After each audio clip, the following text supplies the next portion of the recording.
In today's video, we will be discussing the case for Tim Duncan as a top 5 player of all time. While I don't believe that Tim Duncan is in the GOAT debate, with Jordan, LeBron, and Kareem, I do rank him right after those 3 mentioned players on my all-time list, if not 2 spots behind. Now let's start off with the criteria that I'm going to use to rank players. I care about a player's peak and longevity, but also value their achievements and accolades.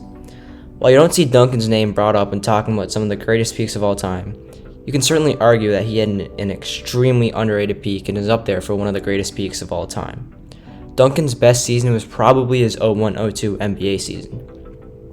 Not only did he average nearly 26 points and 13 rebounds per game, but he did this while anchoring the Spurs' #1 defense in the league as one of the league's best defenders. He led the league in VORP, offensive win shares, and total win shares, which he did in a few other seasons as well. While you might debate that his stats aren't really worthy of being in the discussion for some of the greatest peaks in NBA history, do remember that the early 2000s are known for being the slowest paced and most defensive-minded era in NBA history. This makes his stat line and the fact that he was one of the best defenders in the league even more impressive. Now, while Duncan's peak was certainly amazing, something that stands out even more for him was his longevity. Before Duncan was drafted by the Spurs had been in San Antonio for over 20 years, but they had never won a championship or even made a trip to the finals. The year prior to Duncan being drafted, the Spurs were one of the worst teams in the league, sitting at an awful 20-62 record, with David Robinson never winning a championship with the Spurs. The season right after picking Duncan, he helped them to one of the best records in the league at 56-26, and the season right after that led them all the way to the championship and won the Finals MVP.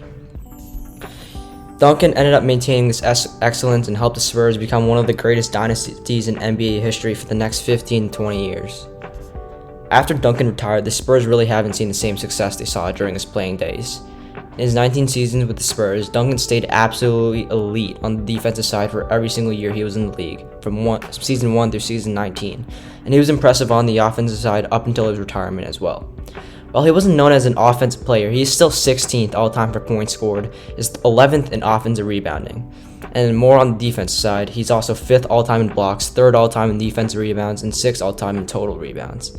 He's also 12th all-time in minutes played, showing his longevity, and played at least 74 of the 82 games 13 times, which would have been 14 if once again the 1999 season wasn't shortened.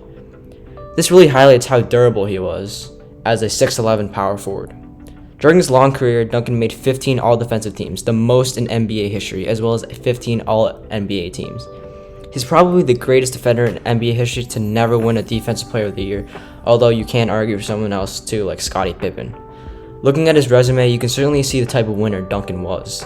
He helped the Spurs win 50 or more games in 15 consecutive seasons, which would have been even longer had the 1999 season not been lockout shortened. If not for the Miami Heat making clutch plays in the 2013 NBA Finals, for example, Ray Allen hitting arguably one of the greatest shots in NBA history, then Duncan would have matched Michael Jordan's finals record at 6-0, and he likely would have won that year's finals MVP, bringing his total up to 4. However, we're not going to play the what-if game. However, Duncan still has an extremely impressive resume, being 5-1 in the finals for his career, winning 3 of those finals MVPs, winning 2 regular season MVPs, the Rookie of the Year award, and as previously mentioned, earning a total of 30 combined All-NBA and All-Defensive Team selections.